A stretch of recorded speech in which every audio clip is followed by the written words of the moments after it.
Hello everyone, I'm Majida Rahmanuni. So today I want to discuss about cell adaptation part 2. So I'm starting from the atrophy. আমরা গত সেশনে atrophy পর্যন্ত বলেছিলাম, গত পার্টে এই পার্টে আমি atrophy মেকানিজম থেকে স্টার্ট করব। সো atrophy দুইটা মেকানিজম হতে পারে, একটা হচ্ছে ubiquitin proteasome pathway, একটা হচ্ছে autophagy। ওকে, সো ইউবিকুইটিন প্রোটিওসোম পাথওয়ে কি হয় যে অ্যাকচুয়ালি প্রোটিন ট্যাগড বাই ইউবিকুইটিনকে কোন প্রোটিন ট্যাগ করে, এই ইউবিকুইটিন কী করে প্রোটিওসোমের সাথে বাইন্ড করে হচ্ছে ডিগ্রেডেশনে হেল্প করে। সো আর এখানে কি করে স্ট্রেসরগুলো লাইগেজকে অ্যাক্টিভেট করে যে প্রোটিওসোমের সাথে ইউবিকুইটিনকে ফিউজ হতে। ওকে, আরেকটা হচ্ছে অটোফেজি, যেখানে আমরা জানি অলরেডি যে সেলুলার কম্পোনেন্ট লাইসোমের সাথে ফিউজ হওয়ার মাধ্যমে হতে পারে, মানে সেটা হচ্ছে অটোফ্যাগো লাইসোসোম বলি আমরা। ওকে, সো আমরা আমাদের নেক্সট পোর্শনে চলে যাই, দ্যাট ইজ মেটাপ্লাসিয়া। ওকে, মেটাপ্লাসিয়াকে change in cell type to adapt to stress. Okay, or new cell type able to withstand stress, we know it, and commonly from one epithelial cell type to another, we know it that এখানে কি হয় সেলের morphology change হয়, morphologic changes. Okay, so potential it's reversible. এটা actually what is the fate of metaplasia. Metaplasia থেকে সেটা dysplasia হতে পারে অথবা ম্যালিগন্যান্সিতে যেতে পারে। যাই হোক, ডিসপ্লাসিয়া হচ্ছে নন নিওপ্লাস্টিক। ওকে, আমরা ফার্দার ডিসপ্লাসিয়া নিয়ে ডিটেলস ডিসকাশনে যখন যাব তখন জানতে পারবো। Most common example of metaplasia is respiratory tract in chain smokers. What happens in normally columnar epithelium থাকে ট্রাকিয়া বা ব্রঙ্কাইতে, কি হয় এই কলামনার এপিথেলিয়া যারা চেইন স্মোকার ওদের স্কোয়ামাস এপিথেলিয়ামে কনভার্ট হয়ে যায়। ওকে, স্কোয়ামাস এপিথেলিয়াম কি মোর ডিউরেবল, দ্যাট মিনস কি সিলিয়া কমে যায়, সিলিয়া কমে গেলে আলটিমেটলি কি হয় more vulnerable to infection. That means যারা চেইন স্মোকার তাদের কিন্তু এই রেসপিরেটরি ইনফেকশনগুলো খুব কমন হয়। ঠিক আছে, তারপর আরেকটা মোস্ট কমন এক্সাম্পল কি ব্যারেট ইসোফেগাস। ব্যারেট ইসোফেগাস কি যে ইসোফেগাসে গ্যাস্ট্রিক অ্যাসিডটা স্ট্রেসর হিসেবে কাজ করে। ঠিক আছে, এখানে নর্মাল স্ট্রেটিফাইড স্কোয়ামাস এপিথেলিয়াম। ওকে, আচ্ছা নর্মালি থাকে কী হয় যে নর্মাল স্ট্রেটিফাইড স্কোয়ামাস এপিথেলিয়ামটা চেঞ্জ হয়ে কলামনার এপিথেলিয়াম হয়ে যায় ইন্টেস্টাইন। ওকে, ইন্টেস্টাইনের মতো। ওকে, আচ্ছা আরেকটা হচ্ছে মায়োসাইটিস ওসিফিকেন্স, এটা নিয়ে ইউআরএলে অনেক কোশ্চেন আছে। আচ্ছা যাই হোক, আমরা ফার্দার সলভ করবো ইনশাল্লাহ in future.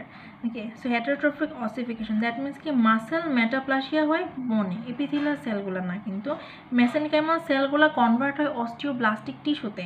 That means forms lamellar bone in muscle, মানে মাসেলে ল্যামেলার বোন ফর্ম করে। ঠিক আছে, এটা ট্রমার কারণে হতে পারে, যেমন হিপ আর্থ্রোপ্লাস্টিতে আমরা দেখতে পারি। ঠিক আছে, মানে মাসেলগুলো চিপ হয়ে যায়। মানে সোজা কথা হচ্ছে আমার মাসেলে কি হয়, মাসেলে একটা হচ্ছে কি যে আমার ল্যামেলা ফর্ম হয়, ল্যামেলার বোন মানে মাসেলে বোন এক কথায়। ঠিক আছে, এটাই হচ্ছে মেইন কথা।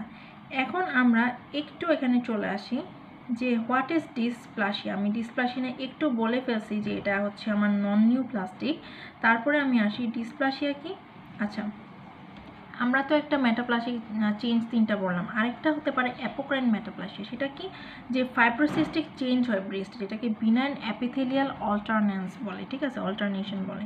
ঠিক আছে, এখানে যেটা হয় অল্টারেশন অফ লোবিউলার এপিথেলিয়াল সেল, অর্থাৎ লোবিউলার এপিথেলিয়াল সেলগুলো অল্টারেট হয়ে যায়। কীরকম, এটা আসলে গ্ল্যান্ডুলার অ্যাপিয়ারেন্স নেই, অ্যাপোক্রাইন সেলস। ঠিক আছে, কিন্তু এখান থেকে কিন্তু আমার ডিসপ্লাসিয়া বা ক্যান্সার দিকে যায় না, এটার কনসিকুয়েন্স কিন্তু তা হয় না। আচ্ছা, আমরা আরেকটা পোর্শনে চলে আসি যে সেটা হচ্ছে আমরা জানি আমাদের এপিথেলিয়াল সেল যে মেনটেন করার জন্য খুব ইম্পর্টেন্ট একটা vitamin A.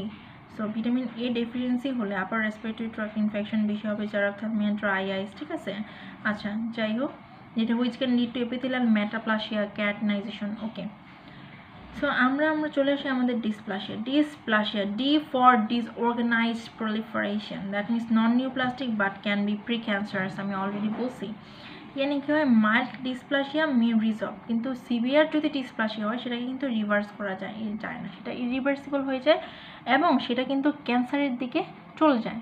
Okay, so usually occurs in epithelial tissues. Okay, সেটা কি হয় preceded by hyperplasia or metaplasia. Okay, তার মানে কি নর্মাল স্ট্রেসর আসলে সেটা হাইপারপ্লাসিয়া বা মেটাপ্লাসিয়া, সেটাখান থেকে আমার ডিসপ্লাসিয়াতে প্রোগ্রেস করলো। ওকে, এখন আসি হোয়াট ইজ ডিসপ্লাসিয়া। ডিসপ্লাসিয়াতে আমরা হিস্টোলজিক ফাইন্ডিংস কী পাবো, তো খুবই ইম্পর্টেন্ট। সাপোজ একটা স্টেম দিয়ে ডিসপ্লাসিয়ার এক্সাম্পল দিয়ে বলে দিল যে what will be the histologic findings here, what could be the histologic findings here, too much important, right? Pleomorphism abnormal nuclear পাবে হাইপারক্রোমাটিক লার্জ, নিউক্লিয়ার থাকবে হাইপারক্রোমাটিক ড্যান্স লার্জ থাকবে, mitotic হচ্ছে ক্লাম্পড ক্রোমাটিন পাবো। Okay, cervical dysplasia এর most common example. Okay, ঠিক আছে। So that's all for, thank you. So এর মাধ্যমে cellular adaptation complete. So part 1 and part 2, this is the more high yield, more concise, and I am referencing Boston Beyond for it. Okay, so এছাড়া first step on URL follow করবো সবাই mainly.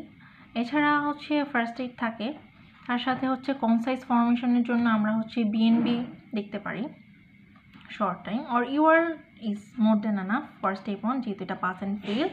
আর যারা undergrad student আছে, যাদের text book পড়ার সুযোগ আছে, তারা একটু বোল্ড লাইনগুলা বা হচ্ছে হাই yield লাইনগুলো বা কি কনসেপ্ট সামারাইজেশনগুলো for Robinson Cotran pathologic pattern of disease বইটা থেকে একটু দেখে ফেলতে পারি। সাথে হচ্ছে যে প্যাথোমা বইটা দেখা যায় যদি যারা আন্ডারগ্রেডে এবং যাদের পাস টাইম বুকস রিড করা। So that's for all, thank you all, till then, bye.